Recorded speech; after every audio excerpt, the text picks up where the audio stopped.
sponge cake, watching the sun bake. All of those tourists covered with oil, strumming my six string on my front porch swing.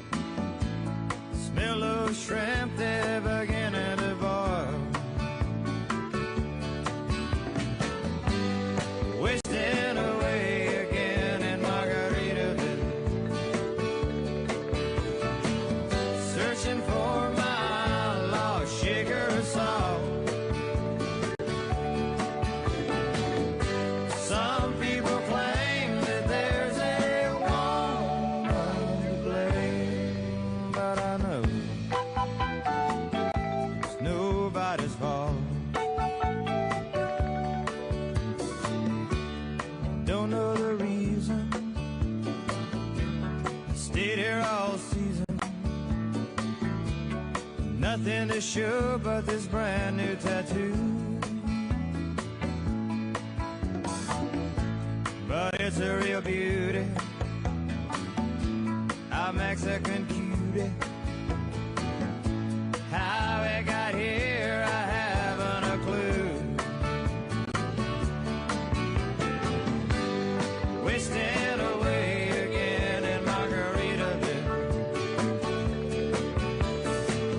searching for my lost shaker of salt. Some people claim that there's a woman to blame. Now I think, hell, it could be my fault.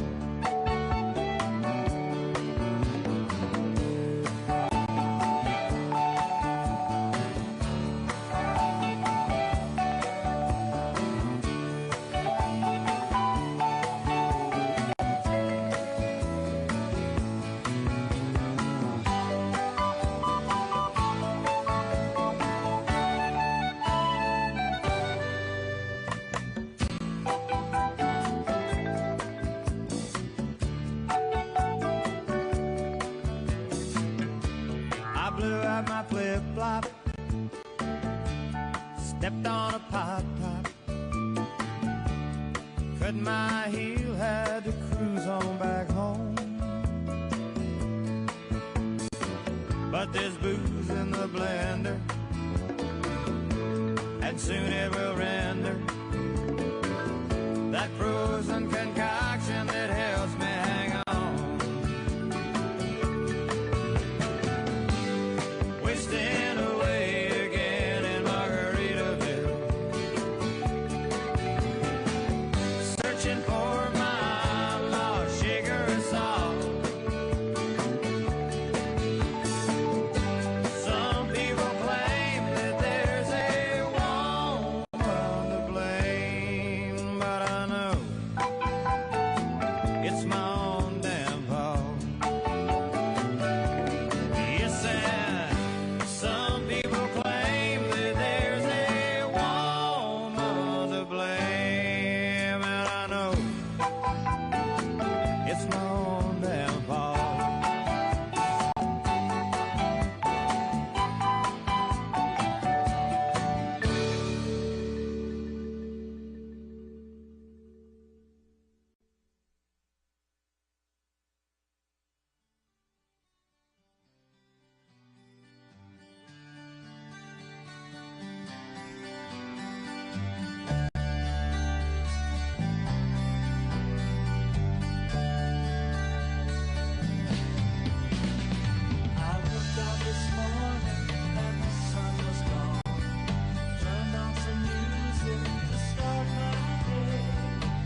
music, forget the day, and dream of a girl I used to know. I close my eyes and she slipped now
off the plane at LAX with a dream, my cardigan.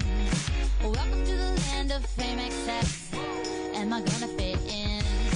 Jumped in the cab, here I am for the first time. Look to my right and I see the Hollywood sign. This is all so crazy.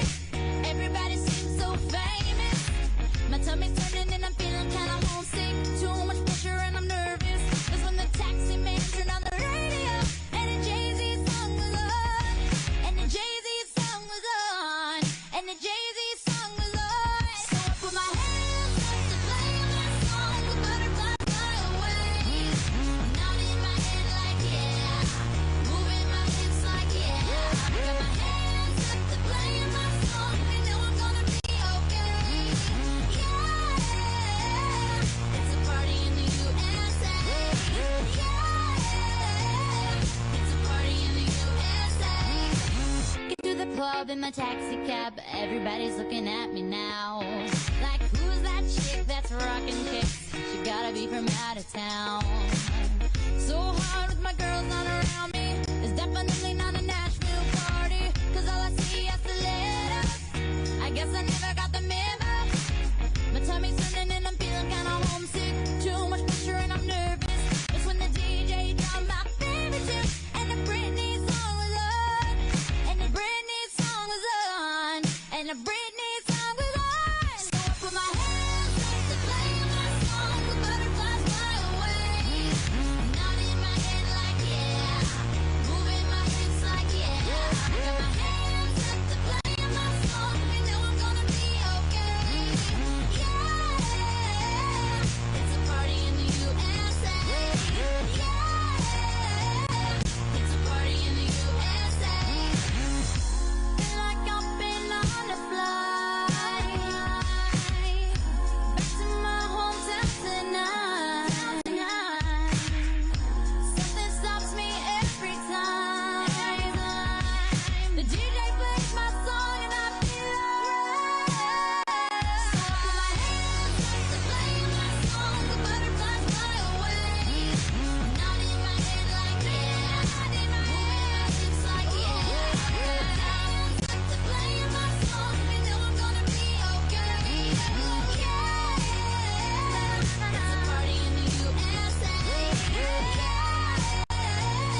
It's a party in the USA. I put my hands up to play my song. The butterflies fly away. Nodding my head like yeah. Moving my hips like yeah. I got my hands up to play my song. I know I'm gonna be okay. Yeah. It's a party in the USA. Yeah. It's a party in the USA.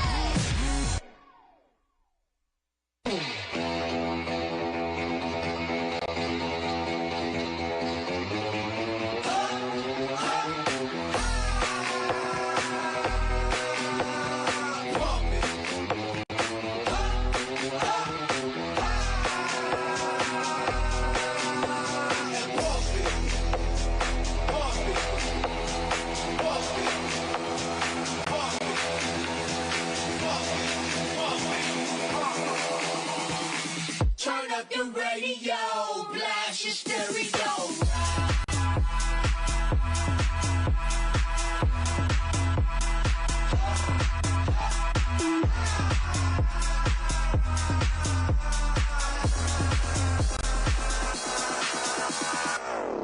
You wanna hate on us? You need to ease on up. I know why they hating on us. Cause we got so fabulous. Never be real on us. Nobody got nothing on us. Girls be all on us from London back down to the US. We rockin' this contagious. Monkey business outrageous. Just confess your girl admits that we the shit. F-R-E-S-H, we fresh. G-E-F, that's right, we definite. We definite. B-E-P, we reppin' it. So, turn me up.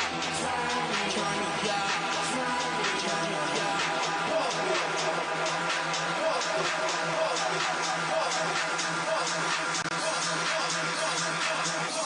Come on, baby, just pump it.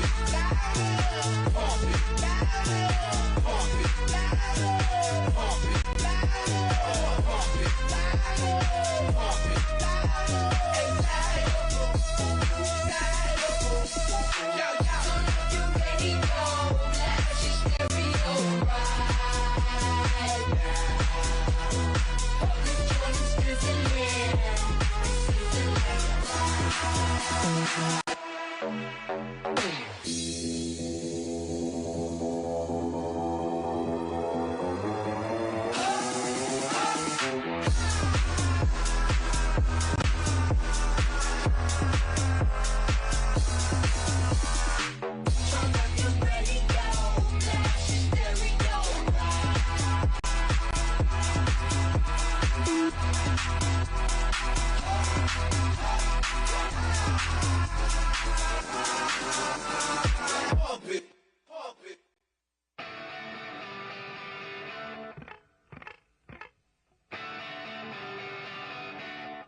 Darling, you got to let me know.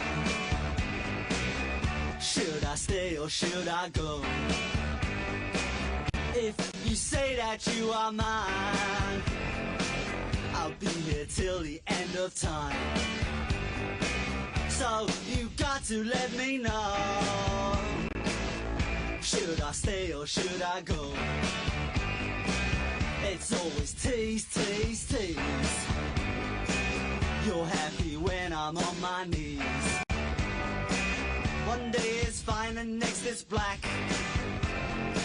So if you want me off your back, well come on and let me know. Should I stay or should I go? Should I stay or should I go now? Should I stay or should I go now? If I go there will be trouble, and if I stay it will be double. So come on and let me know. This indecision's bugging me. If you don't want me, set me free. Exactly whom I'm supposed to be. Don't you know which clothes even fit me? Come on and let me know. Should I cool it or should I blow?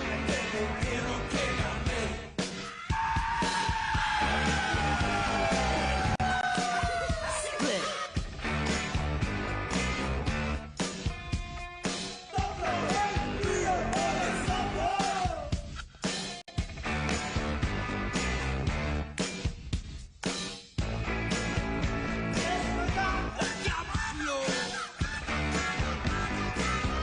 Should I stay or should I go now? Should I stay or should I go now? If I go there will be trouble, and if I stay it will be double. So you gotta let me know. Should I cool it or should I blow? Should I stay or should I go now? If I go there will be trouble, and if I stay it will be double.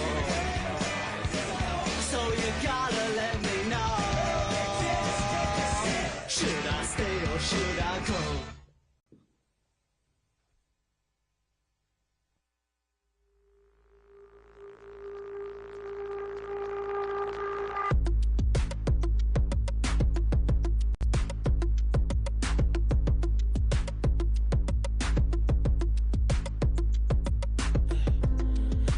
Put you in the worst mood, P1 cleaner than your church shoes, Really point to just to hurt you, All red lamb just to tease you, None of these toys on lease to, Made your whole year in a week too, Main bitch out of your league too, Side bitch out of your league too, House so empty, need a centerpiece.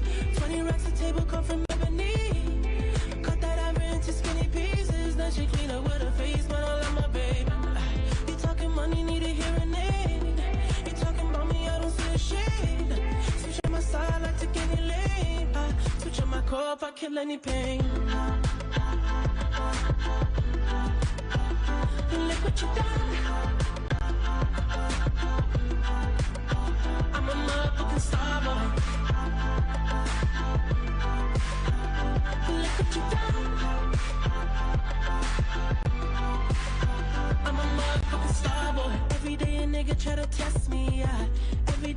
to try to end me. I pull off in that roadster SV. Pockets overweight getting hefty. Coming for the king, that's a far cry. I come alive in the fall time. The competition, I don't really listen. I'm in the blue moon, song, bomb a new edition. House so empty, need a centerpiece. 20 racks of table cut from ebony. Cut that ever into skinny pieces. Then she clean up with her face, man, I love my baby. You talking money, need a hearing aid. You talking about me, I don't see the shade. Switch on my side, I take any lane. I switch on my cup, I kill any pain. Look what you done. I'm a motherfucking star boy. Look what you done.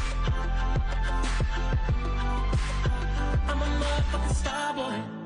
Let a nigga back it, legend of the fall, took the year like a bandit. Bought mama a crib and a brand new wagon. Now she hit the grocery shop looking lavish. Star Trek roof in the Wraith the Con. Girls get loose when they hear the song. 100 on the dash, get me close to God. We don't pray for love, we just pray for cause. House so empty, need a centerpiece. 20 racks of table cut from ebony. Cut that ever into skinny pieces. Then she clean up with her face, man, I love my baby. You talking money, need a hearing aid. You talking about me, I don't see the shade. Switch on my side, I take any lane. I switch on my cup, I kill any pain. Look what you done. I'm a motherfucking star boy. Look what you done. I'm a motherfucking star boy. Look what you done. I'm a motherfucking star boy. Look what you done. I'm a motherfucking star boy.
Summertime is finally here. That old ballpark man is back in gear out on 49.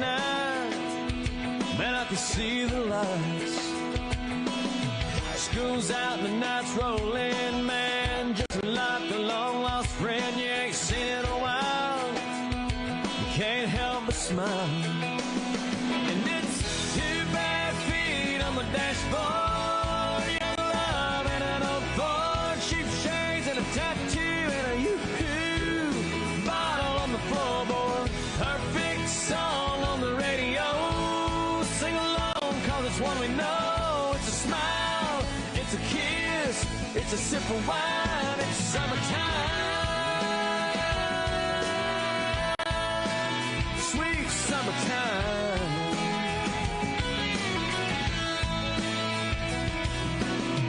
Temperature says 93 down at the deposit and guarantee, but that swimming hole, it's nice and cold.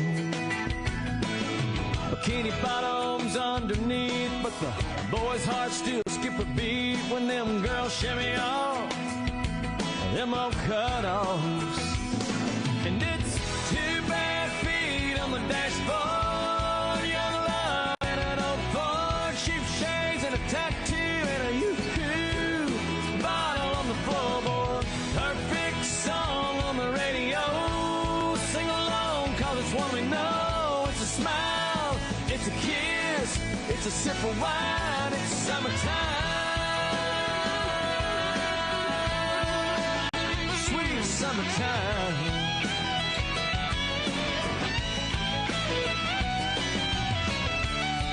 The more things change, the more they stay the same.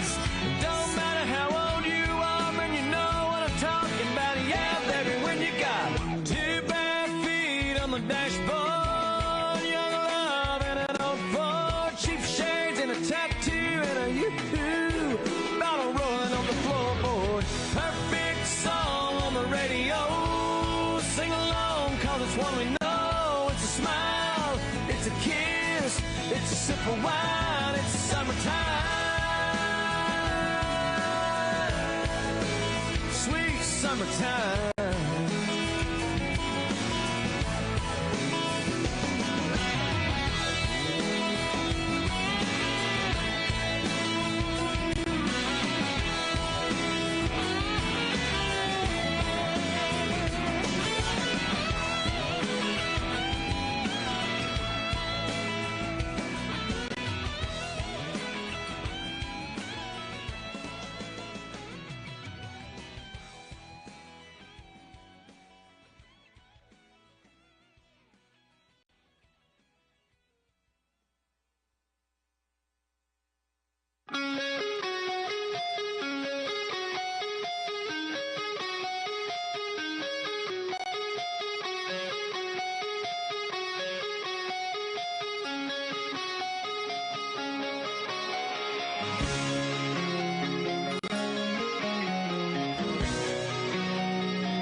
Well,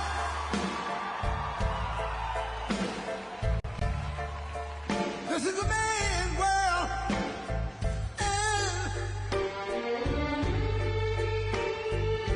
But it would be nothing without a woman or a girl.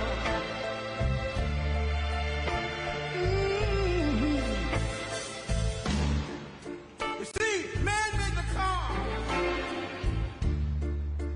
to take us over the road.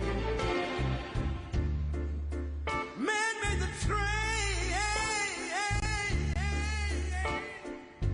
carry the heavy load. Man made the electric lights to take us out of the dark. And man made the boat for the water. Like my Bible said, Noah made the ark. This is a man's world. Ow! But it wouldn't be nothing without a woman or a girl.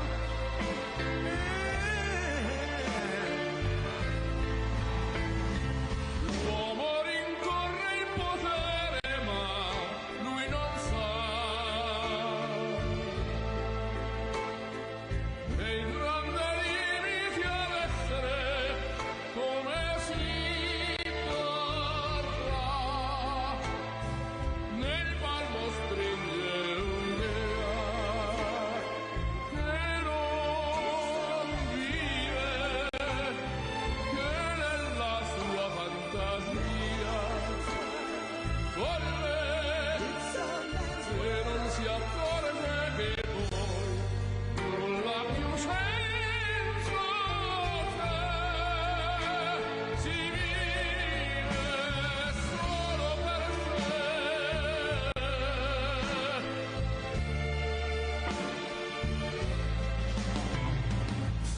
Man thinks about a little bit of baby girls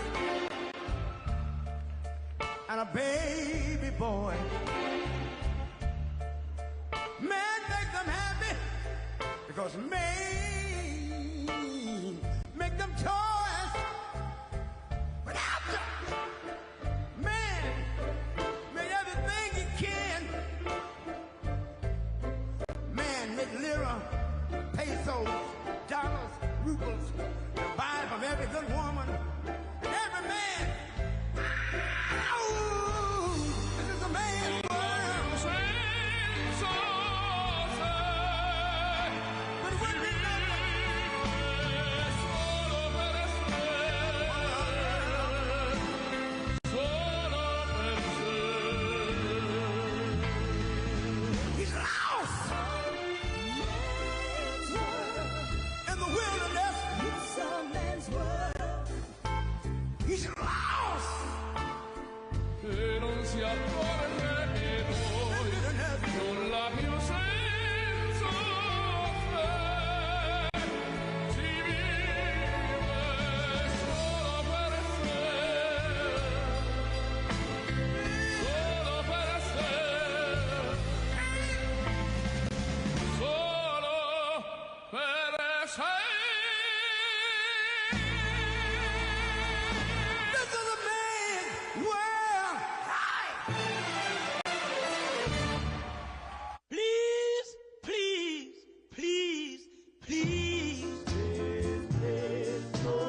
Ladies and gentlemen, please welcome to the stage RNC Chairman Michael Watley.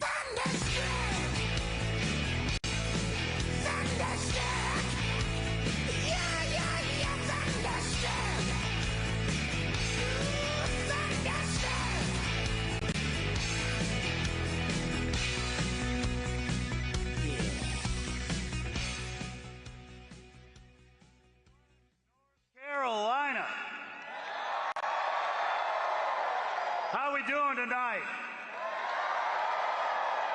Y'all ready to welcome the 47th President of the United States back to North Carolina? You know, 9 years ago, Donald J. Trump came down that escalator in New York.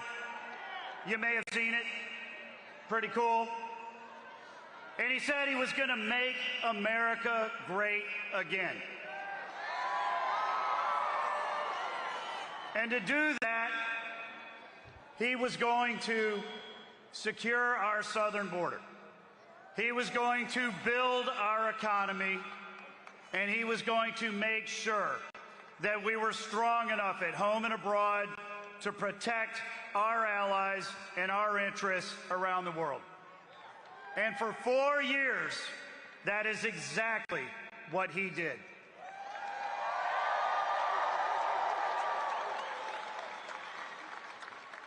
Now here we are, 4 years later, and look at the mess we are in.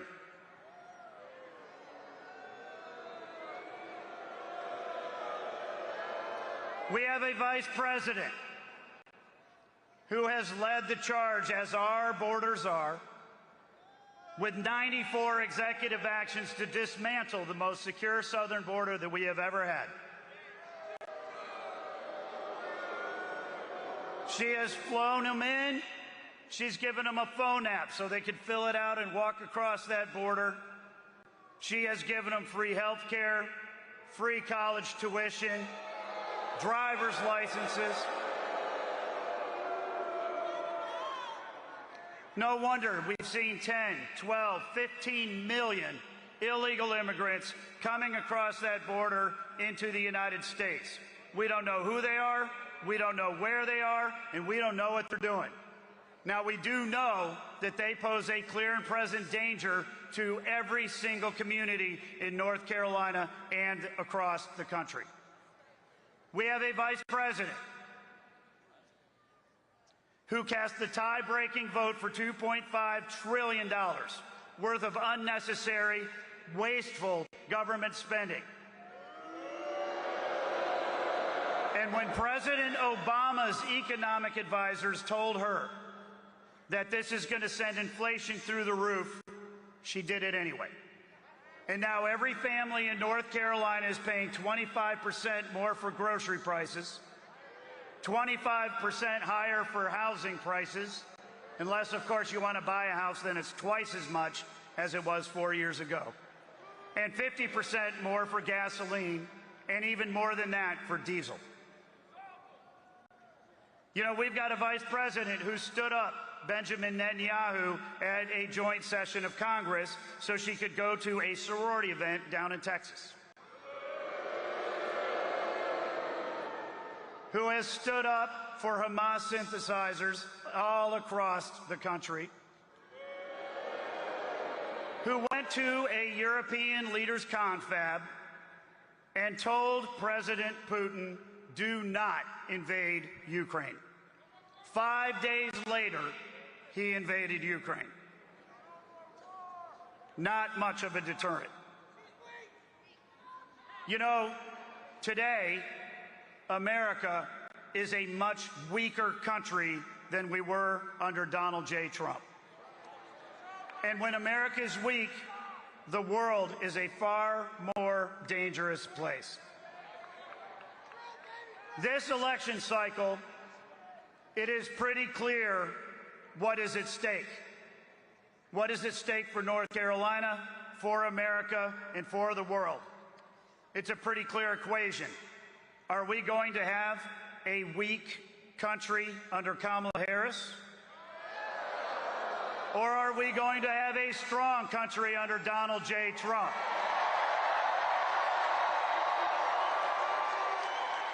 Because Donald J. Trump has promised on day one that he will shut down that southern border. He will initiate the largest mass deportation in history. He will end the scourge of migrant crime and fentanyl. Donald J. Trump has said on day one that he is going to end inflationary spending. He's going to unleash American energy, and he is going to bring prices down. And Donald J. Trump has said that he is going to stand up to bullies like Russia and China and Iran. And he's going to stand up for our allies like Israel and our interests all across the world. Donald Trump has pledged that we will back the blue, and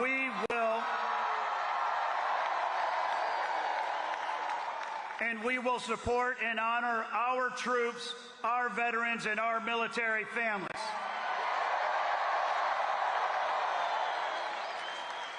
So the question that I have for you, North Carolina, is a pretty simple question. Do you want Kamala Harris in a weak country? Or do you want Donald J. Trump in a strong America?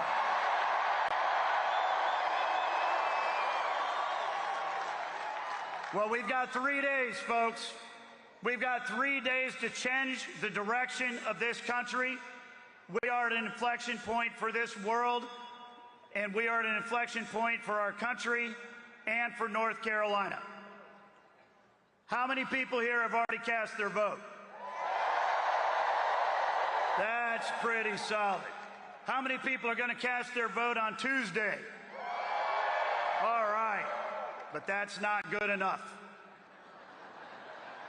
I need every single one of you to commit right here and right now to 50 minutes. I need 5 minutes of a conversation that you're going to have with 10 of your friends, your family members, your colleagues, your coworkers, and people that you go to church with. Commit to 10 conversations and tell them how important this election cycle is. Because when you do that, you are going to guarantee that we are going to carry North Carolina. You are going to guarantee that we are going to flip Congress, and we are going to have a Republican majority and a Republican speaker again. We are going to flip the Senate. And by God, we are going to send Donald J. Trump back to the White House as our 47th president. And then, and only then, are we going to be able to see the president get into that Oval Office and roll up his sleeves and make America great again. Thank you, North Carolina.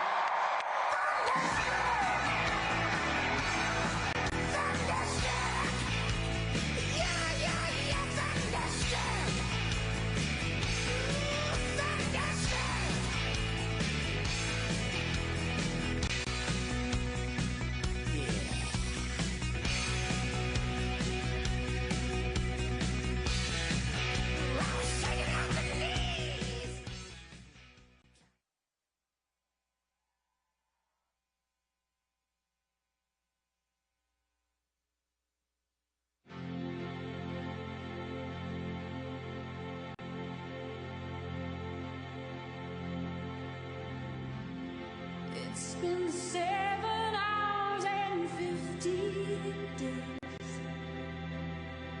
since you took your love away.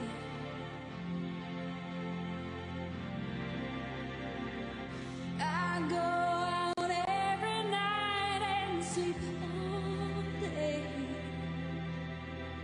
since you took your love away.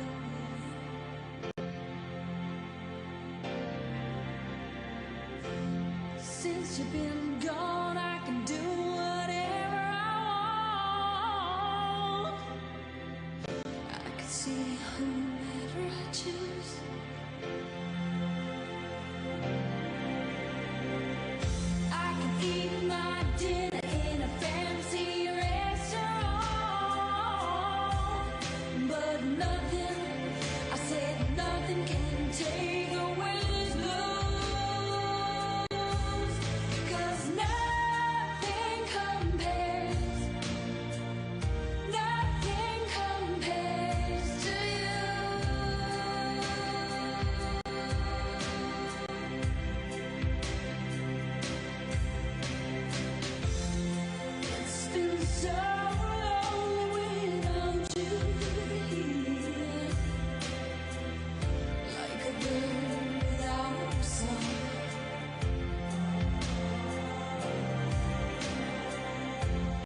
Gentlemen, please welcome the next President of the United States, President Donald J.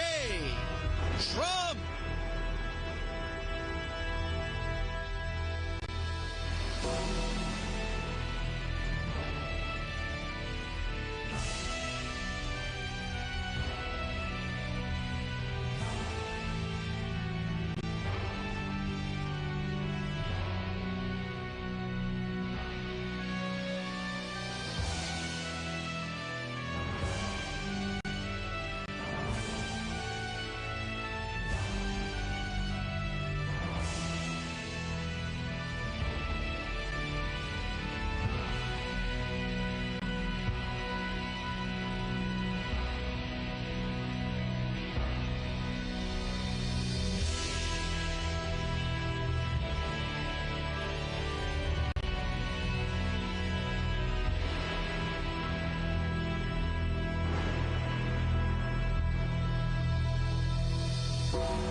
From the lakes of Minnesota to the hills of Tennessee, across the plains of Texas, from sea to shining sea, from Detroit down to Houston and New York to LA, where there's pride in every American heart, and it's time we stand and say that I'm proud to be an American, where at least I know I'm free, and I won't forget the men who died, who gave that right to me, and I gladly stand up next to you and defend her still today, 'cause there ain't no doubt I love this land. God bless the USA.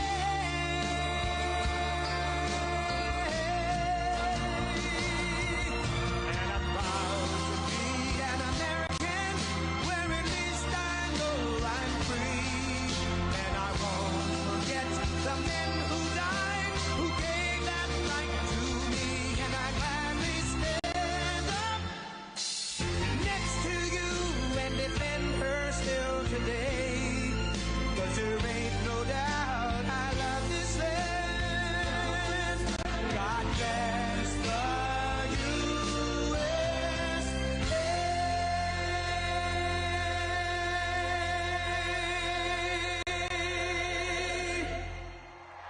Wow, thank you. Wow.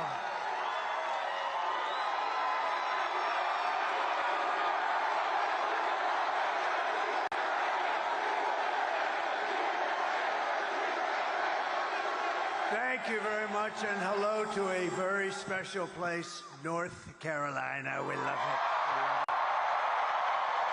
We've been making the rounds today. We've done a number of these. I don't know how many people could do them. I don't know.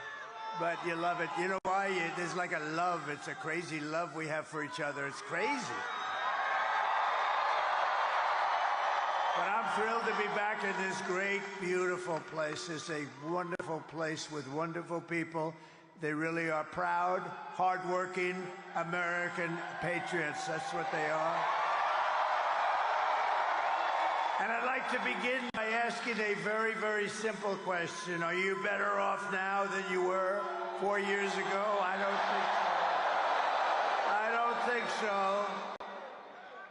So I have come today with a message of hope for all Americans. With your vote Tuesday, I will end inflation. I will stop the massive invasion of criminals into our country. And I will bring back the American dream. And this is all you really need to know. Is she the worst or what? She's the worst. And you know what? I don't like to say it. Okay. You promise that you're going to be voting on Tuesday, right? If you haven't already voted. Because I'm not supposed to say this. You know, I'm going to be like the fake news. They're saying it's very close. It's really not very close. Based on what's been happening, it's not so close. We're leading in all 7 swing states, as you probably know.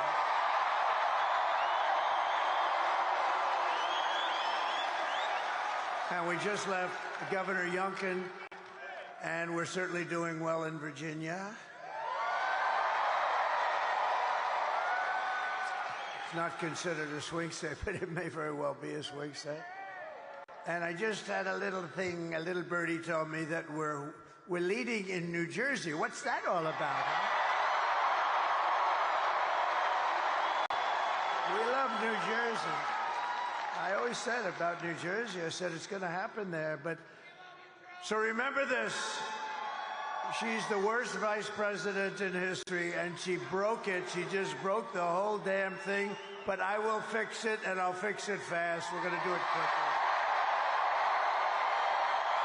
America will be bigger, better, bolder, richer, safer, and stronger than ever before.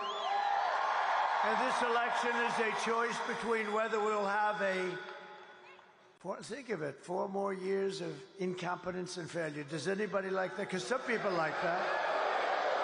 Some people like it, you know, it's more interesting to watch. Isn't it more interesting to watch a totally grossly incompetent administration? The other way, it's boring, you know, everything works out well, Mr. Senator. Got a lot of senators, a lot of power here today. Whoa, look at that. A lot of big people. There's a lot of power here tonight. Or whether we will begin the 4 greatest years in the history of our country, right? We think we like that. These are the front row Joes. They've been with me like 400 and something times. Front row Joes. Now you're worried because, you know, I saw them. They were here. I did another one today. They were there too. These are the great. They got a lot of money too. I hear they're rich people. I hear they have a lot of cash. The front row Joes. But I was very upset because they were actually sitting in the second row. I said, what the hell happened to you guys? Never. But now you're back where you belong, right? The front row Joes. And we have about 50 of the most beautiful women anywhere in the world. And they're represented by about 20 tonight. And they've seen, I think it's like 251 rallies they've been to. They're beautiful women. They're wealthy women. They live in a place called North Carolina.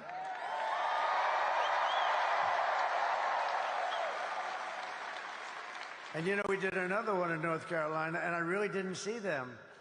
They had imposters. No, they had some imposters today. They were saying, we're the women. And I'm looking at these women that were like 16, 17 years old. I said, you're not the women.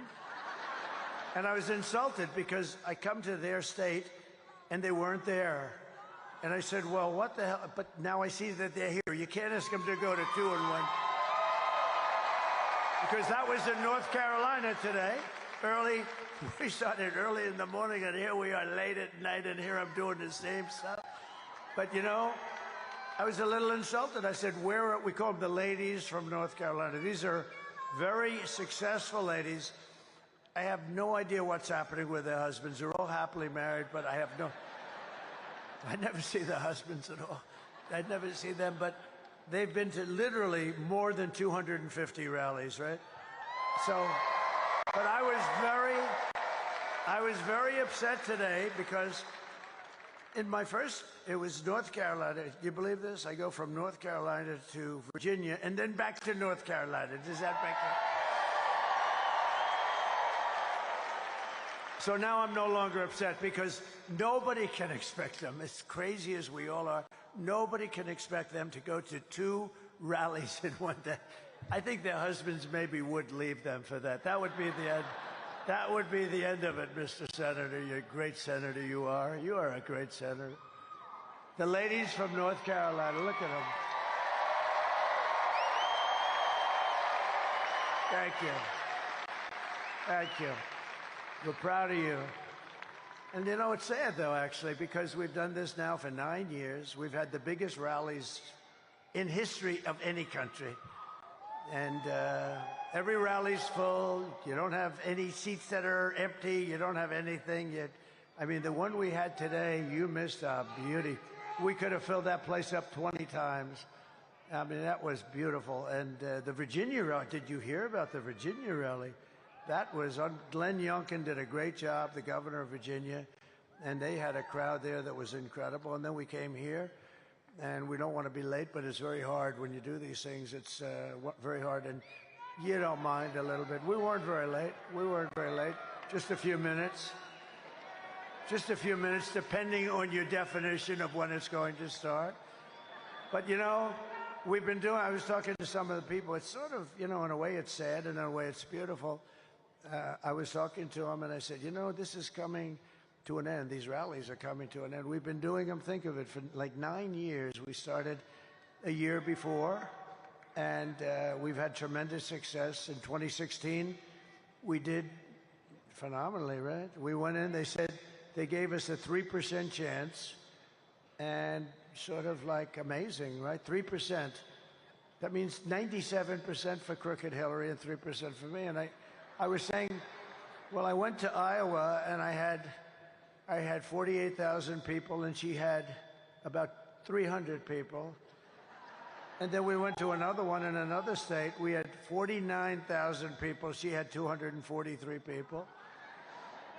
And I kept saying, why are we going to lose? Why? Why are we going to lose? And we didn't lose, you know. We ended up winning, and we ended up winning the presidency, right? And that was an exciting night. Remember how it started? It started with a bunch of fake news. Look, there they are. That's a lot of fake news.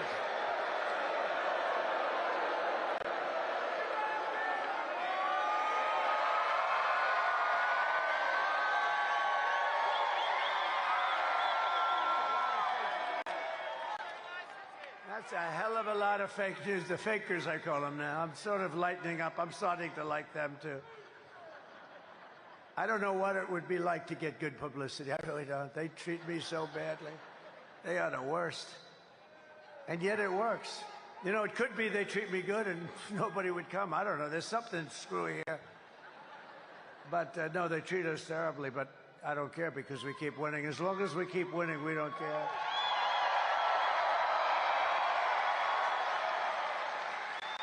But so what's been amazing is that we've just had this success. But if you remember in 2016, so I started off at 3%. I never even heard of this before, but I guess you know it more as a candidate.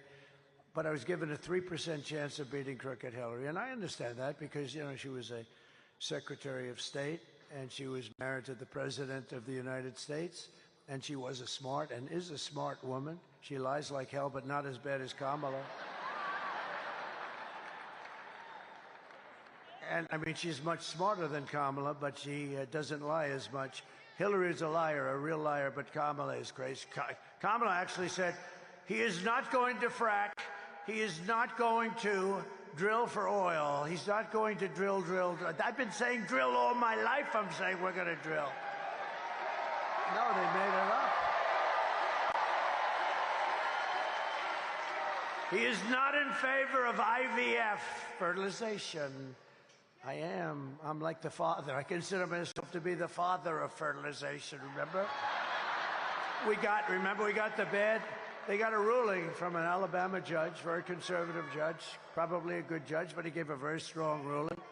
And Katie Britt, the senator from Alabama, called up, sir, you have to help us. You have to help us. I said, explain. She said about what happened with the IVF. The judge said close all the clinics all over Alabama. And she said, everyone is furious. I said, explain it to me. And when she explained it, it took me about 2 minutes to figure it out. And I came out with a very strong statement, totally in favor. We want to help women, and totally in favor. And now, and it worked. And they passed, by the way, they met, the Alabama legislature met the following day and approved everything. I mean, it was amazing, really, when you think. And then, think of it. And so it was 100%. And she said, I'm against IVF. This woman, I've never seen anything like it. 2025, Project 2025. I've never read it. I don't want to read it because that way I can be honest with you. I don't want to read it. Some people got together. I assume they're extremely conservative, and that's okay. Then they came up with a plan. But I told them I don't know about the plan. They had a couple of people that worked for me in the administration, I guess, or something. And they came up with some kind of a plan, and it's on the conservative side, I assume. And they keep talking about Project 2025. And I said, I don't know about it. Everything she says is a lie. It's the most incredible. I can go point after point, when in fact she's changed 15 policy positions, the most in the history of presidential politics. She wants to take away your guns. She said, no, I'd love you to keep them. I'd love you to keep them. Would anybody like to give up their gun to Kamala right now? No, everything she's changed. There will be no fracking. In my life, I will never approve fracking. I will never approve drilling for oil. Isn't it terrible? This is her. And then what does she do? She says, I'd like fracking very much, because she was getting creamed in the polls. Anyway, she changed 15 policies. There's never been anything like it. And I will tell you, we're winning by so much because people aren't going to take that. They know where it's coming from. But all of the problems that she's caused tremendous problems for our country. And if you've seen the new numbers that just came out, they are atrocious. This is like we're in a depression, and we're going to talk about it. But every problem facing us can be solved, but now the fate of our nation is really in your hands. This is a very important state, and we have to get this solved. We have to get you out. We're winning by a lot, but, you know, you can lose by a little. You know, when you're winning by a lot, you can still lose by a little, and we can't take a chance of losing the great state of North Carolina. We're not going to lose the great state of North Carolina. On Tuesday, you have to stand up and you have to tell Kamala that you've had enough, that you can't take it anymore, that she was the worst vice president in the history of our country, that she works for the worst president in history, okay? He makes Jimmy Carter look great. Jimmy Carter's the happiest man. He just turned 100, and he can now go down as a brilliant president by comparison to this. Well, he didn't let 21 million people come into our country from jails, prisons, and everything else, right?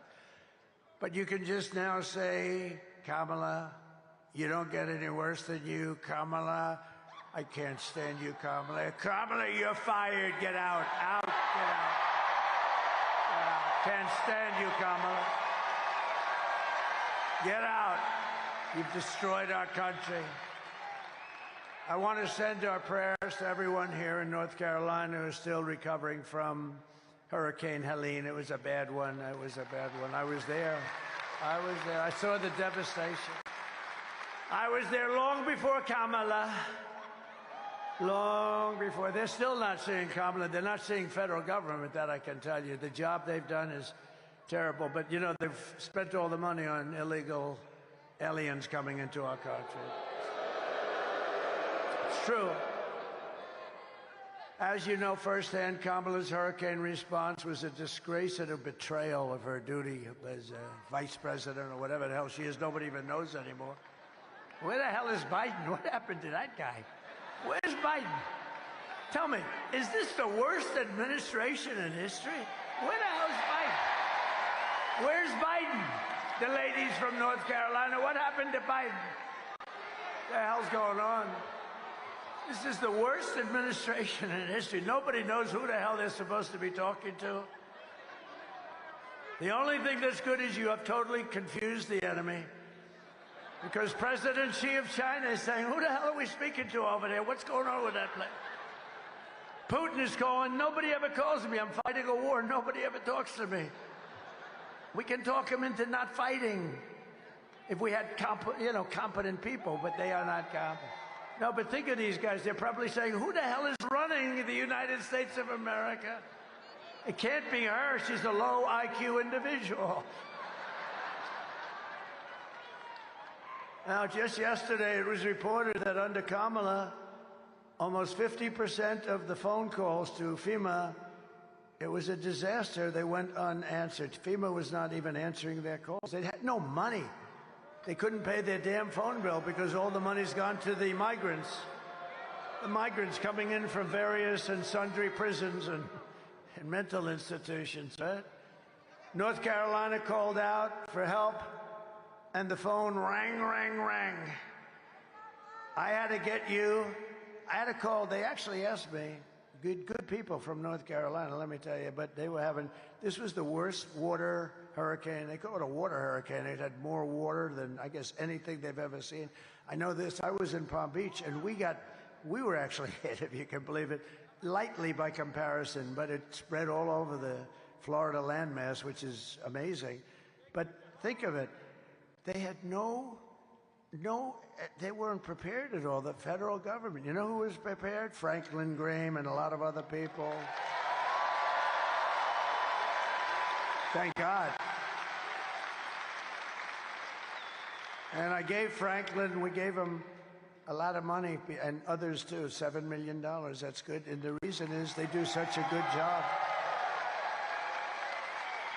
I was going to do it myself, and then I see Franklin, the way he works, and I said, you do it. Here's the money. Just do it. But he was great, and the whole group is great. But we had no help from FEMA. FEMA is a disaster. They are missing in action. They have no money. They took all of the money, and they spent it on the migrants. They have no money. What a disgrace. So they have no money for the people of North Carolina that have lost their houses. Many have died. Many are missing. And it's a horrible thing, and they don't have the money. But we're going to be here, hopefully, on January 20th, and you're going to see very good and very quick service. Right? Very quick.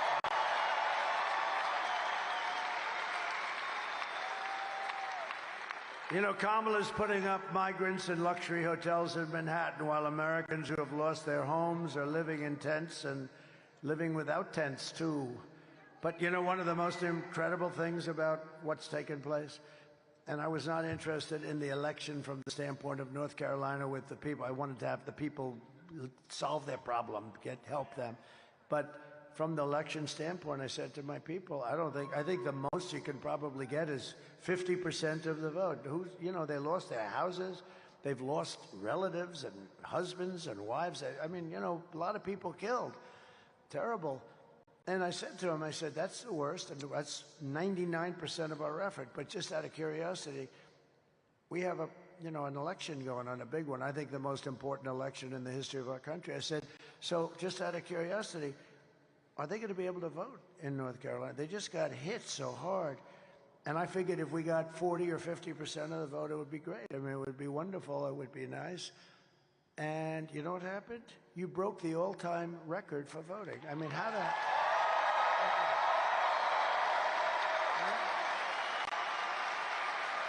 Think of it. You broke the all-time record thus far. In other words, this far in, and it's not even close. What do you think of that, Mr. Senator Budd? What do you think? That's pretty amazing people, right? No, but think of it. I figured if you got 50%, it would be a miracle. And they beat the records from other times. But we've had just a great time together. We had 2016, then we have 2020, where we did much better, okay? We did much better. We got a lot more votes. We got millions of more votes, but a lot of things happened. A lot of bad things happened. But this time, I will tell you, and I think a lot of it's that you like me, but you like me even better because you saw these grossly incompetent people. It made me much more popular than I was, and maybe more popular than I should be. I don't know. Because we're blowing it away. We're doing... Now, I don't know. You still have to go and vote. We have to, you know, as they say in football, let's finish it off, right? You got to get that ball across the end zone. You got to get it into the end zone, and that's where we are. But we're in great shape to finish off these people, these leftist, crazy people that are destroying our country, and we're not going to let them destroy it. She destroyed San Francisco. She helped destroy the state of California. We're not going to let her destroy our country. We're not going to let it happen. So we got to get out there.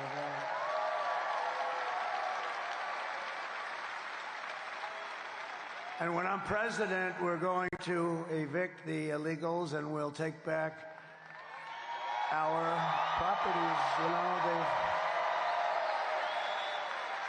you take a look at what they've done. They've actually taken over property. All over our country, they've taken over property. And, you know, we're going to get the housing and the relief and everything else that we need, but we're going to take back our country, okay?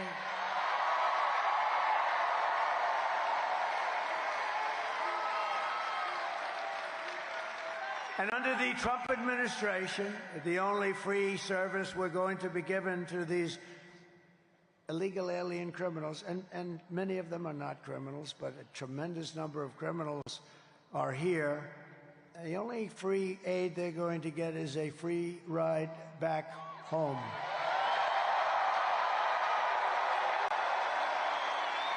And I'm always going to put America first, and we are just 3 days away from the greatest political victory in the history of our country, I guess in the history of the world. But it only happens if you vote. If you don't vote, then bad things could be happening. You'll be very depressed. And we don't want to have depression, right? There's no depression. You know the best way to stop depression? Work your ass off. Work your ass off. You don't have time. You want to work so hard that you don't have time for depression. But I didn't come here looking for your money. I don't need your money. I don't want your money. All I want you to do is get out and vote. Get out and vote. Tuesday, you've a lot. Let's see, out of curiosity, who has voted already?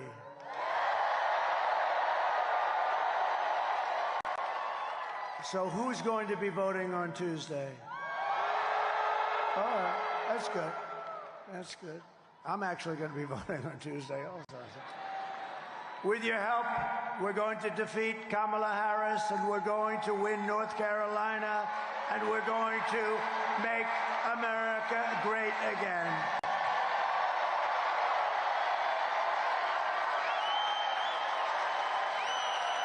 Thank you.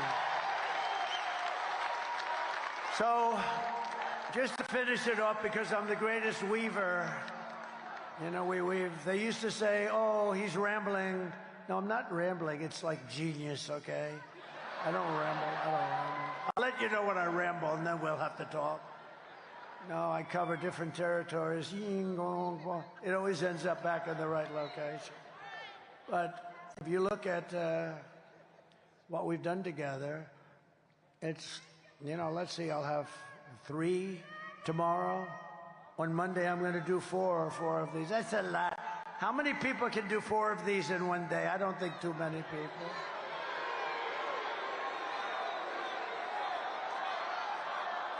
And I was going to ask you, thank you.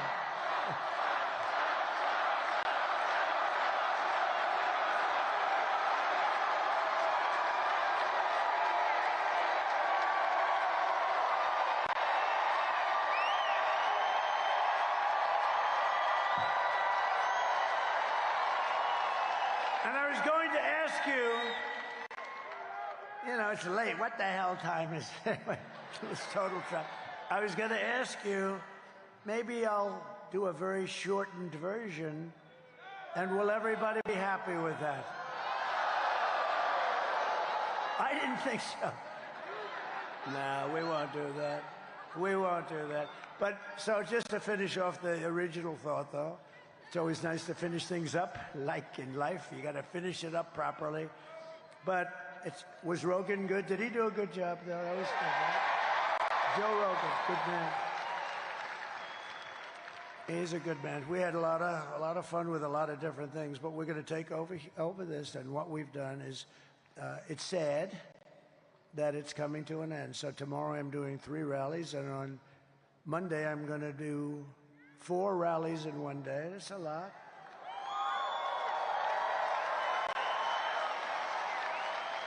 I mean, my opponent today, gave a press conference. Hello. And then, how about, a couple of days ago, she's going to take a day off, do a press conference that lasts about 3 minutes, because you can't, if you ask her questions, she's going to screw it up, so they wanted to be. And then after that, she took the day off, and then she announced a day off, and then another day off, and I'm saying, you're trying to win the presidency of the United States, and you had, at that time, about 14 days left, and she was taking day-offs all over the place. And I said, you want to be president of the United States? How the hell do you take a day off? I've gone 62 days now. 62 days doing this thing. No day off. No day off. I don't care. I told the golfers, have fun. Enjoy your golf. I'm not playing.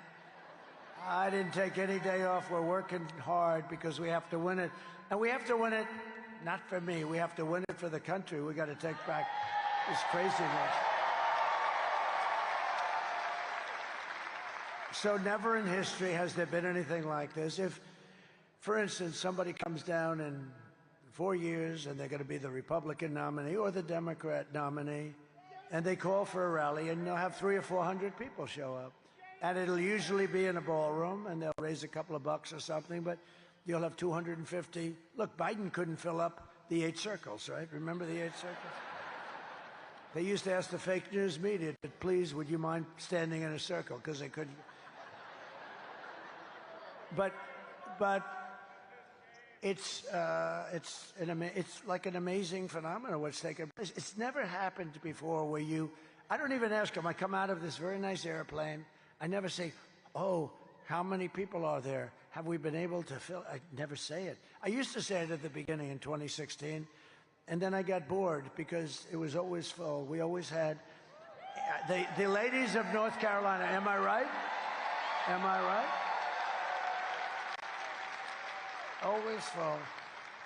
And they're going to be, you're going to have a nice candidate, whoever that candidate may be, and he's going to come in, and he's going to come here. You have 200, maybe 250 people. This will never happen again. I really believe it.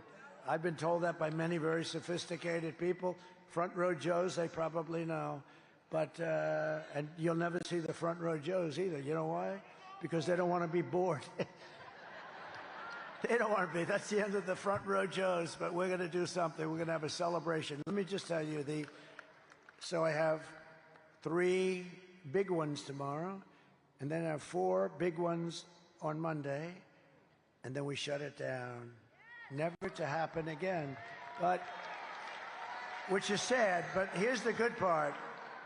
Hopefully we will have achieved our goal.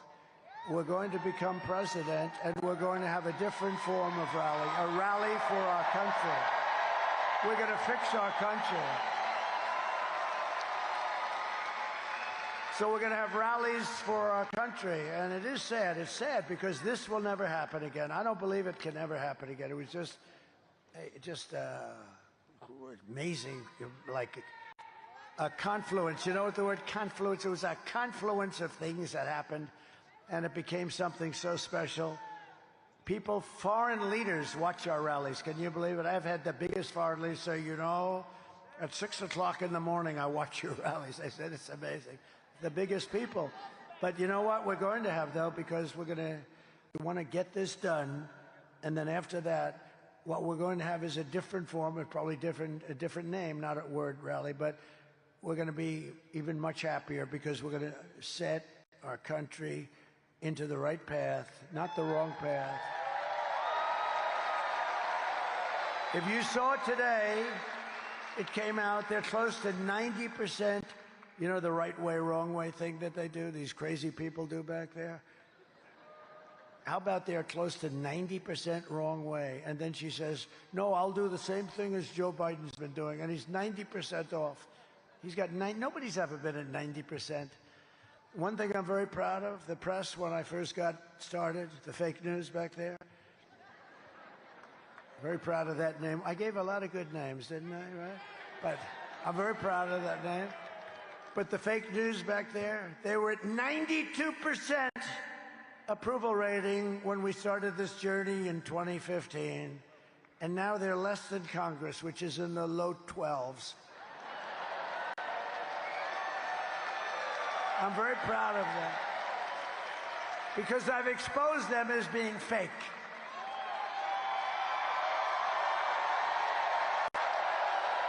And the only problem with that, and I'm so proud of that term, but the only problem with that is the word fake is not strong enough.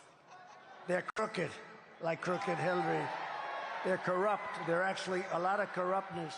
Not all of them, but about 91%.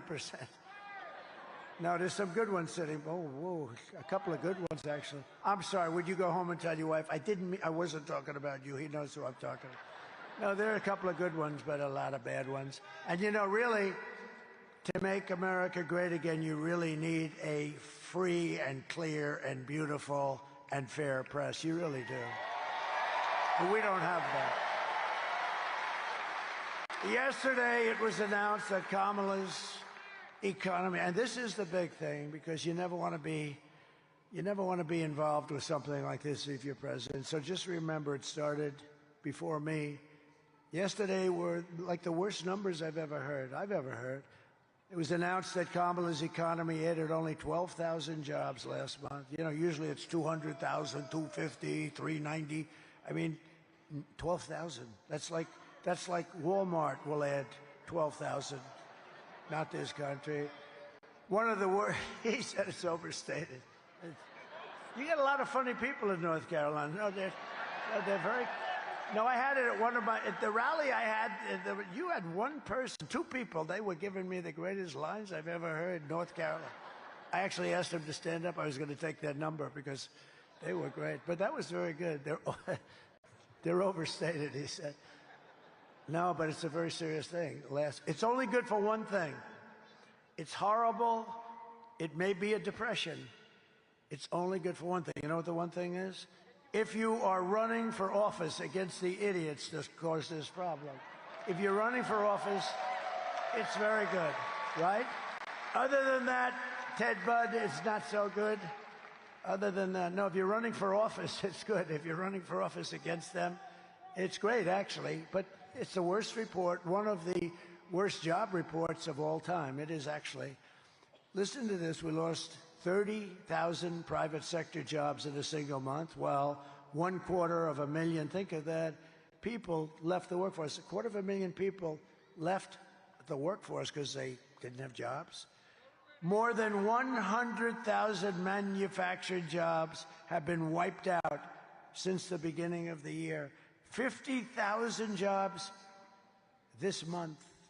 You know what that is? I mean,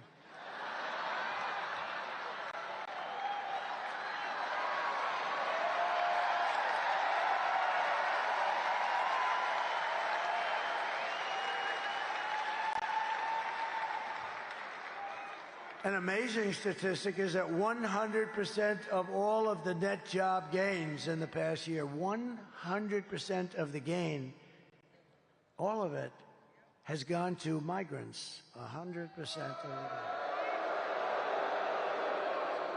And they're taking the jobs from African Americans and Hispanic Americans, and especially the African Americans. And I tell you what, African Americans, if you looked at the numbers, you would never vote for these people. Again, it's a whole big con job. And they're trying to delay it till after the election. They shouldn't be allowed to do that. Because if you take a look at so you have African American jobs, people that are occupying these jobs, and they're going to lose them, and they're losing them at numbers that nobody's ever seen before. And they want to announce them after the election. No, they should announce them now. They know what they are. And it's a terrible thing is happening. They're coming in and they're taking jobs held by black people. They've had those jobs for 10, 15, 20 years. They have a house. They have a little mortgage or something. And their jobs are going to be gone by illegal migrants coming into the country, and you should show those numbers. You should take those numbers and you should announce them before the election, because if you see those numbers, everybody's going to be. And by the way, Hispanic Americans are next.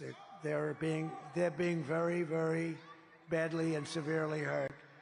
If Kamala wins, you're 3 days away from the start of a 1929-style economic depression. That's what a lot of people think. And a lot of the genius, the real brilliant people like Scott Bessent and others, I call them the 184 people. You know what that is? 184 IQ, as opposed to about a 70 IQ for our person that we're fighting on the other side. They have 184 IQ. No, the geniuses on Wall Street, a lot of them, you know what they're saying? The only reason the stock market's doing okay, but it's doing actually good, because everyone thinks that Trump is going to win the presidency. That's the only reason. I can see that. If I win, you're 3 days away from the best jobs, the biggest paychecks, and the brightest economic future that the world has ever seen. Kamala's inflation nightmare has cost the typical American family $30,000 in higher prices, and now she wants to impose the largest tax hike in American history on you, on everybody in this room. More than $3,000 a year. Congratulate. This is the only person ever to run a campaign on the fact that I will raise your taxes. Ladies and gentlemen, I'd like to tell you, I mean, the only thing you can say is maybe they're finally honest about something, but I've been watching politics. Every politician wants to lower. You want to do it. Sometimes you can't, but you want to lower taxes. She's running on a basis that I will raise your taxes. I will take, I got a lot of things for you. I passed the biggest tax cut in the history of our country. And included in that is like things many things are included, many really good things, but one of them is the estate tax or the death tax. If you have a small farm or a small business, you can give it to your kids. If you like your kids, if you don't bother, don't even listen. No, there are some people that don't. Are there any people here that don't like their kids? Because if you don't, then don't waste your time listening to this. But I, in that package, I have the estate tax, or the death tax, as some people call it. It's a tough tax. And for farmers and small businesses, you can leave it to your kids without a tax. Isn't that nice? And that's a big deal because, like, they leave their farm to their children, and then the children get the tax bill, which is humongous, and they go out and they borrow money, and in many, many cases, big percentage, they lose the farm. It gets taken away by the banks, and they've never dealt with banks before. They don't know how to handle banks. There's a way to handle. I do. Who said that? I got it out before he did. I do. I know how to handle banks. But the banks come in and they end up taking the farm and, going smiling all the way to the other bank. But I'll tell you, listen, so they want to end that. They don't want that, and I want that. I think it's great. You love your kids. You leave the farm. They have to go out and borrow a fortune. They have to pay like a 50% tax on the value, and they don't have that money. And so often they lose the farm, they lose the business, they lose whatever it is. And I have a very powerful paragraph in there. You don't have to do that. And they want to take that out. They don't like that. There's a meanness to this group that that a lot of people don't understand. I will massively cut taxes. I'm going to cut taxes for workers and small businesses. And we will have no tax on tips, no tax on overtime, and no tax on Social Security benefits for our seniors. No tax on Social Security benefits for our seniors. Our seniors are going to be happy. Our seniors have a, very fixed income, most of them, not all of them. I'm a senior. Can you believe it? I'm a senior. I don't feel like a senior. I feel... And you know what they'll do to me? Tomorrow there'll be a headlines in that stupid New York Times. The worst. There'll be a headline. The Washington Post looks like it's phasing out. That's a good thing for America. But the Times will follow. So inaccurate. So there'll be a headline that I have a conflict of interest because I'm the president. And I said, no tax on Social Security benefits. Donald Trump has a conflict of interest. He only did it to save like $100 a week or something. But we're getting you back a lot of what they have destroyed because inflation has destroyed the seniors and people on a fixed income. And we're getting that back for you by no tax. You deserve that. You deserve it. And to rapidly reduce inflation, I will end Kamala's war on American energy, and we will drill, baby, drill. We're going to drill. We're going to drill, baby, drill. We got more liquid gold than Russia, than Saudi. We were in 4th place when I took over, and when I left. Oh, you have to do me a favor. Drop my all-time favorite chart in history. Just drop it. Drop that chart if they can, if you can find it.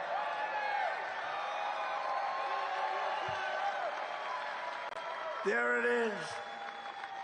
I love that chart. I sleep with that chart.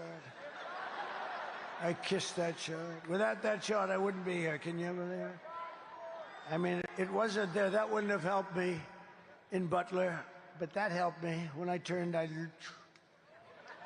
Just look at my chart. What the hell was that? No, we wouldn't be here without that chart. Even if the chart were lousy, I'd love that chart.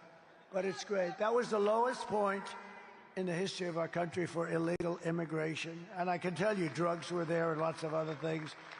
Human trafficking in women. You know, the human trafficking is largely in women. How about this? Their open border policy, it's not even believable. 325,000 children are missing, dead, or sex slaves or slaves. Think of that. If that were a Republican, or if that were me especially, if that took place during my administration, they'd be talking about bringing back the electric chair. They really would. See those people? They don't write about it. 300, think of that. That's like take your biggest stadium and fill it up many times. That's what you're talking about. 325,000 children are missing or in a form of slavery. They're gone, probably will never be seen by their parents again. That's what they're giving us. And nobody even writes. You know, that's a carnage. That's a beyond anything people have ever heard. And they won't even write stories about it. They won't write a story about Afghanistan and that horrible stupidity of Afghanistan. The way they did it, they moved the military out first. They don't want to cover it. Now it's like, you know, we're fighting some pretty bad forces, let me tell you. Over the past 4 years, Kamala has orchestrated the most egregious betrayal that any leader in American history has ever inflicted on their people. There's never been anything like this. She's violated her oath, eradicated our sovereign border, and unleashed an army of gangs and criminal migrants from prisons and jails, insane asylums and mental institutions from all around the world, from Venezuela to the Congo. Oh, the Congo. The Congo is sending a lot of people. They're sending their people in jail. Think of the money they save and the danger of it all. And they're coming into our country. They're coming in through Kamala and her open border stupidity policies. Today, I want to hear directly from a mother whose beautiful child is gone, was killed. Her life has been totally shattered. Please take a look. Sunday night, I asked her to not stay up super late because of her coming to work with me in the morning first to do her summer school. She said, okay. I told her good night and I love you. I went to bed, not realizing that that was going to be the last time I saw her. We're best friends. Yeah. We're going to shake it again. I woke up to notice she wasn't in her bed. I'm in my heart trying not to lose my mind because I don't know where she is. I finally remembered her phone had a location on, and her phone was pinging just 2 minutes down the road, right behind the skate park.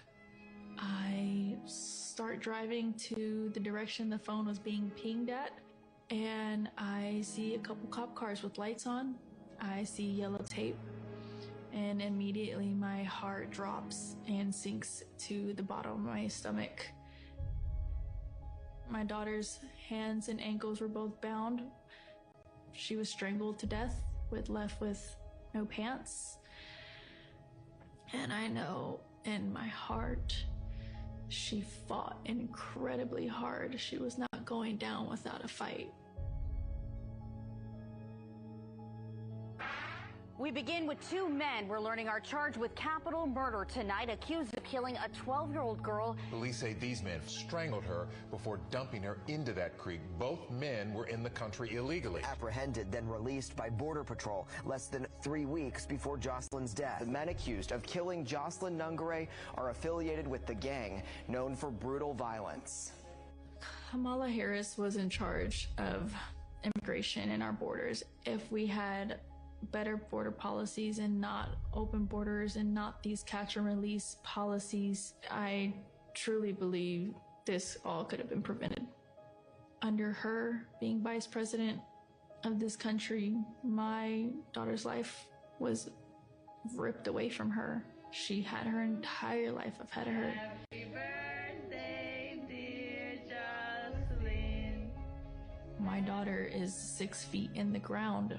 based off of policies that she allowed to keep. Kamala Harris did have one job, and she not only failed, not me, she failed my daughter, she failed Jocelyn. You know, she was only 12. President Trump reached out, gave me his sincerest condolences as not a former president, but just as a father, someone who cares. I believe Donald Trump needs to be back in office. I can at least know that my next child will be safe in this country.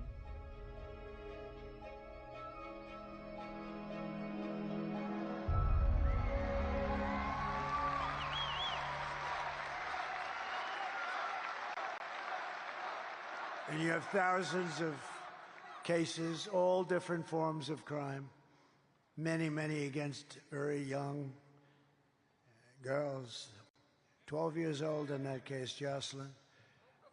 The day I take the oath of office, the migrant invasion ends and the restoration of our country begins.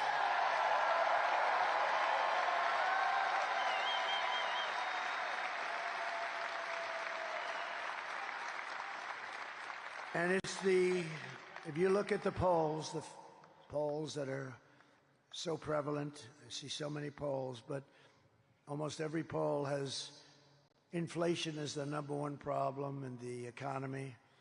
But I think that's the #1 problem for our country. We're going to get inflation. We're going to get the economy taken care of. I'm real good at that stuff. We're going to take care of it. It's going to happen fast. We're going to drill. We're going to drill. We're going to do other things, too. We're going to get Elon to come in and give us a little advice on cutting the hell out of your expenses. Elon, anybody that can send a rocket ship and land it back like that, it's going to be very easy to cut expenses. But he wants to. And he, by the way, gave us his total endorsement. You know that. He said if Trump doesn't win, it's virtually the end of the country as we know it. And it is. We're on very thin ice. But when you vote on Tuesday, I want you to remember Jocelyn and Lincoln Riley and Rachel Morin and every American who has been stolen from us by Kamala's ridiculous open border policies. She's not going to change that. The day they got in, they just opened it up. They got a little bit tougher about 2 months ago. They forgot to, however, end the flights flying over the border with thousands and thousands, hundreds of thousands of people, dumping them all over our Middle West. The United States is now an occupied country. Can you imagine having to say, we're an occupied country? But it will soon be an occupied country no longer. On November 5th, 2024, it will be Liberation Day in America.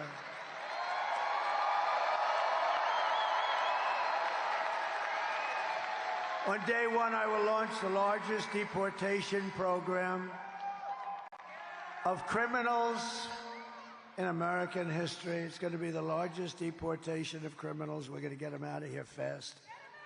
I will rescue every city and town that has been invaded and conquered, and we will put the vicious and bloodthirsty criminals in jail or kick them the hell out of our country. And to expedite the removals of Trenday Aragua. This is a vicious gang, but you have others. You have other very vicious gangs, MS-13. They're savages. I will invoke the Alien Enemies Act of 1798. Can you imagine? We have to go back to 1798. That's when they ran a country a little tougher, I guess, to target and dismantle every migrant criminal network operating on American soil. And if they come back into our country, it's an automatic 10 years in jail with no possibility of parole. We don't want them.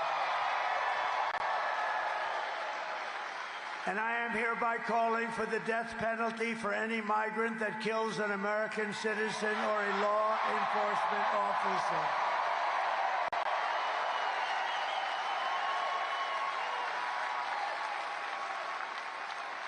And I will immediately ban all sanctuary cities in the United States of America.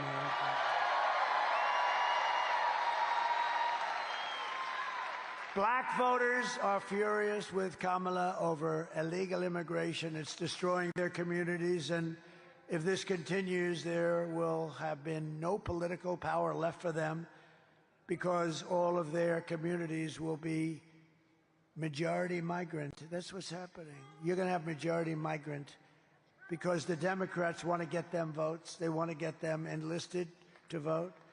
And what about Gavin Newsom? In California, I was very happy to see, did you see his poll numbers went way down today? Did you see that? Gavin Newsom,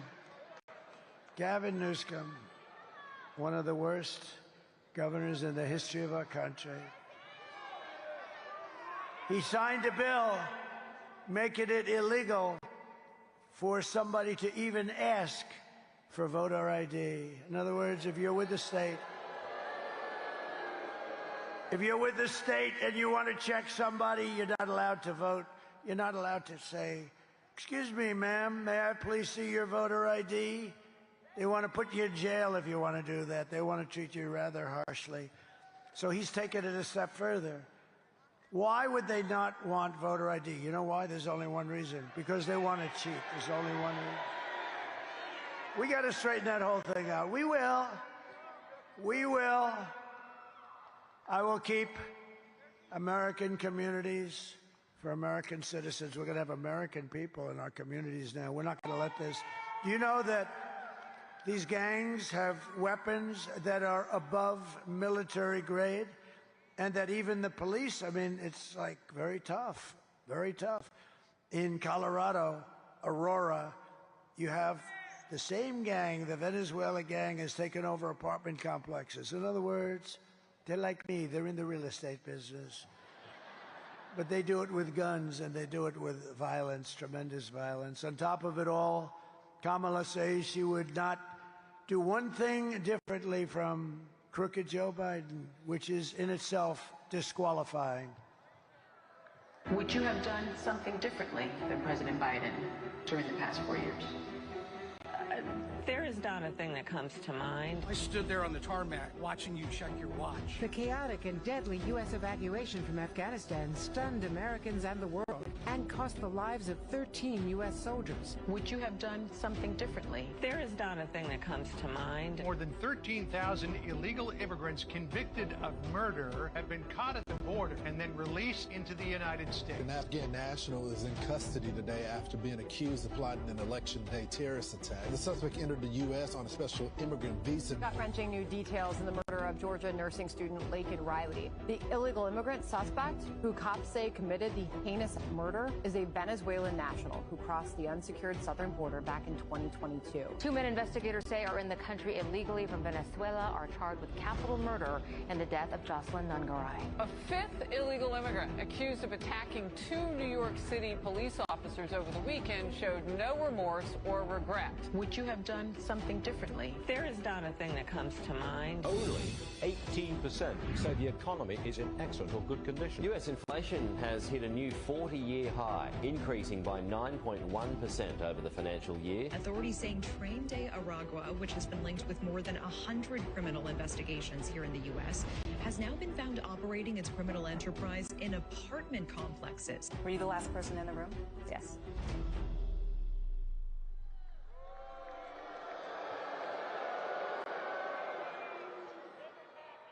If you want to end this disaster, you must, on Tuesday, get out and vote. You got to vote. Thank you for everybody that has voted. We appreciate it.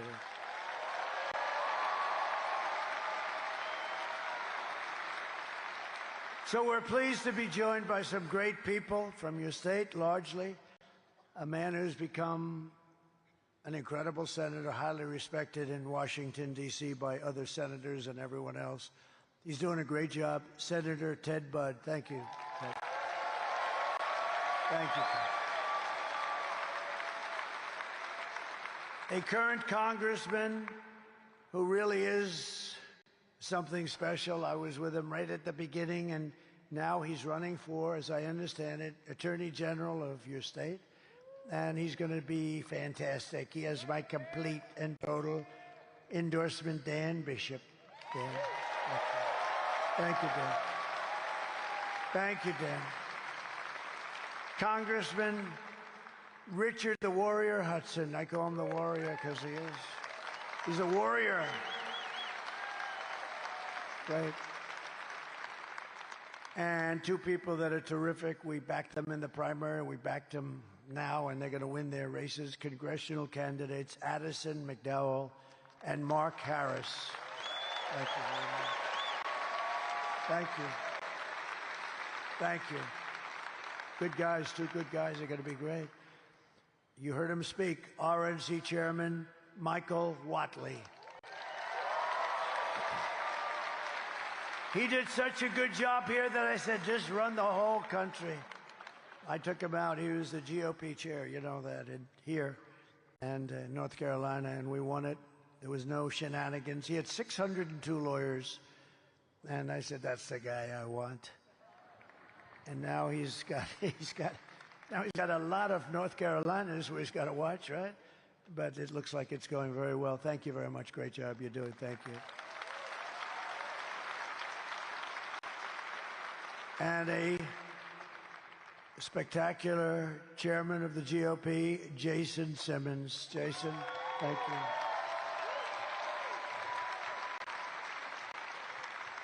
And the word is that Franklin Graham is here. Where's Franklin? Is he here? Franklin Graham, I'll tell you, he is so good, whether he's here or not. I don't even care. The guy is great. He works so hard. His father, Billy Graham, the great Billy Graham, is looking down, and he's seeing Franklin, and he is so proud of Franklin. Thank you very much. He's great. And Pam Bondi is here, the Attorney General of Florida for a long time, and she is great. Fantastic woman, a fantastic friend. A fantastic friend and woman. And to the best of my knowledge, Pam, Silk is here. Where the hell is Silk? Whoa! Look how beautiful she is. She is beautiful.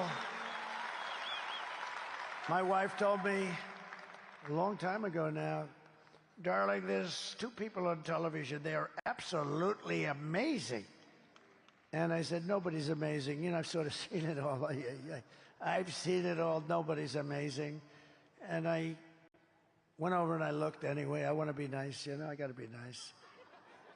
And I saw these two, and it was amazing. It really was. And they've been with me through thick and thin for 9 years, right? And we lost our beautiful diamond, but we still have our magnificent Silk, right? Thank you. Thank you, honey. So just in conclusion, here are the facts on Kamala. She's a radical left Marxist, rated even worse than crazy Bernie Sanders and Pocahontas herself. Pocahontas, you know, Elizabeth Warren, remember? Somebody said, you don't look like an Indian. She said, I am an Indian. My mother told me I had high cheekbones, okay? I think it's actually racist. I think that's actually racist if you want to really get technical. She was being racist when she said that she has high cheekbones. Remember? And then I drove her crazy, and everyone was calling her Pocahontas, and she actually went out for a blood test, and she was so happy. 1,024th is what? 1,000. That means I had more Indian blood in me than she had, and I have none. And she was so happy because they said thousands of years ago it may have happened. No, it's terrible when you do that, right? It's terrible when Kamala says that she worked in McDonald's and, you know, she labored over that French fry stove. So the fake news went to McDonald's and they said, no, she never worked here. They don't want to report it. But I bring it up as much as it, because you know why? It's so simple. She's a liar, a real liar. Not a good liar, but she's a significant liar. And when you lie about something so simple, she never worked there. But I did a little bit.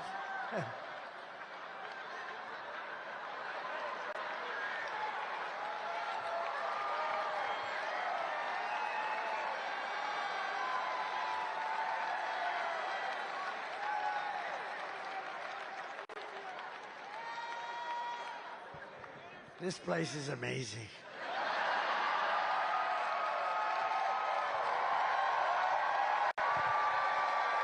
Just remember, it's other people saying it, it's not me. I remember when somebody, because you're not allowed to use the word fat. If you use the word fat, it's the end of your political career. So I was in New Hampshire, which, by the way, I'm leading also. It's not as recent. New Hampshire. And a man stood up in front, and I admonished him. And he said, Chris Christie is a fat pig. And I said, and you can't use the word fat. And I said, sir, please sit down. Chris Christie is not a fat pig. Yes, he is, sir. I said he's not a fat pig. So the press couldn't write about it because I was, you know, there was nothing to write. I was helping Chris Christie. And he is not a fat pig. Do you agree with that, Pam? Don't say it. Kamala destroyed our economy. She was an original creator of defund the police movement. And anybody who wants to defund our great police for even one day or 1 week is not worthy of being the President of the United States. She's not worthy for a lot of other reasons, too. Kamala vowed to abolish ICE. She pledged to confiscate your guns and endorsed a total ban on handgun ownership. She even called for free sex changes for illegal aliens in detention. All, of course, at taxpayer expense. Nobody minds paying the bill, right? But with your vote this November, we are going to fire Kamala, and we are going to save America. We're going to save America, right? We will cut your taxes, end inflation, slash your wages. We're gonna do things that you've never seen before. We are gonna cut your prices right down to the bottom. You know what's gonna do it? Energy. You know, energy brought it up, and it's gonna bring it down. We have so much energy. We have so much energy. We're gonna raise your wages and bring thousands and thousands of factories back to America, including back to North Carolina.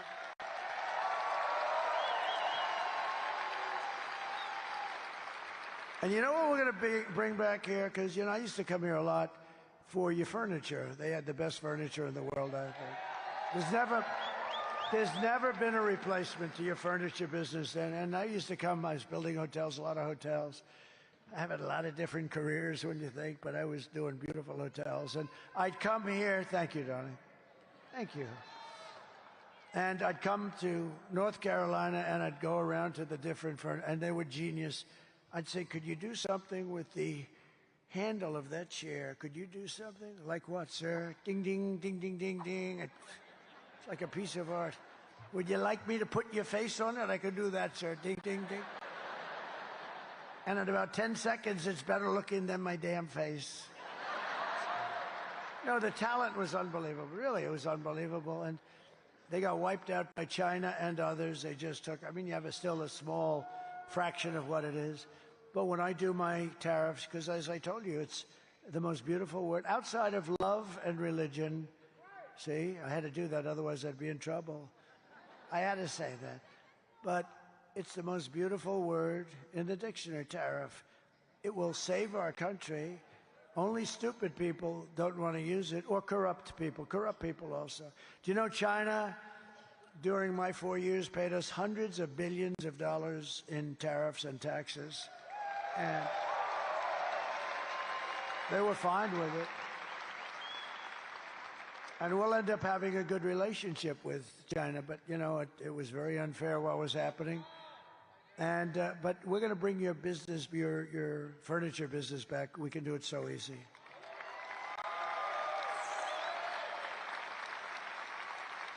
Some of those guys that I dealt with are older now. Maybe they don't come back, but it's in the blood, really. It's in the blood. You have the greatest artisans in the world. You know, I went to China and I started buying chairs and things, and I had a lot of problems. I'm serious about it. They were just not made the same way. And I had, like, a guy would sit in a chair, and he's a little bit overweight, like 100 pounds, and he sits in the chair, and the frickin' chair collapses, and I end up getting my ass suit off all the time. That wouldn't happen with the North Carolina chair. How would you like it? I built a gorgeous brand new hotel overlooking the park. I have beautiful furniture. The guy sits down and he breaks his ass. No, we don't want that. We want to bring it back to North Carolina. You're the best of the world. All right, Ted, you want to do that? We're going to do that. We will build American, we will buy American, and we will hire American. I will end the war in Ukraine, which would have never started. The war in Ukraine would have never started if I were president. I will stop the chaos in the Middle East. October 7th would have never happened. And I will prevent World War III as only I can. You're going to end up in a World War III with these idiots that we have running our country. They're idiots. We will crush violence. Do you remember they sent Kamala to negotiate with Russia? Remember that? 3 days before they invaded. They wouldn't have done it with me, and they didn't. I was there for 4 years. They never did do it. No, Vladimir. I would have said, Vladimir, don't do it. I did say that, actually, if you want to know the truth. Vladimir, don't do it, Vladimir. Please don't do it. Don't do it, Vladimir. Don't forget, I'm the one that stopped his pipeline in Europe, the biggest economic development job they ever had. I stopped it. And then this moron came in and he approved it. This moron came in and he approved the Russian pipeline. It's called Nord Stream 2. But you know what he did? He killed the Keystone pipeline. He got them mixed up.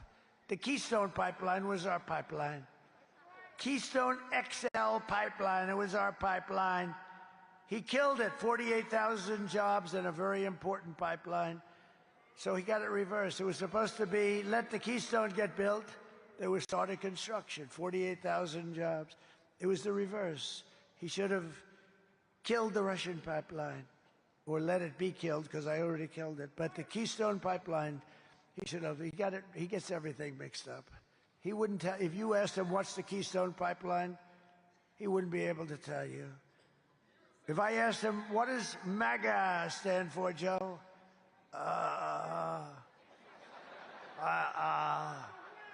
I don't know. You know what it is, Joe? It's Make America Great Again.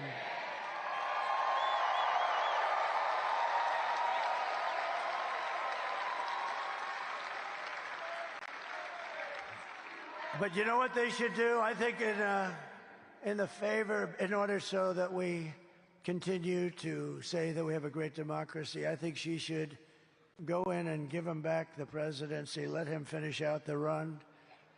If they can do it once, let him do it again. Because I actually think he'll do just as good. So, and you got to, look, if I don't win this thing after all this talk, I'm in trouble. Will you please go and vote? I mean, I came here, whatever the hell time it is, who the hell knows? I'm giving you the full bore. You wouldn't let me leave in half an hour. I could have run up here, done it, start screaming, Make America Great Again for 5 or 6 times, and then leave to the cheers of the crowd. I would have been home sleeping right now. I hope to hell that you're going to get your asses out and vote.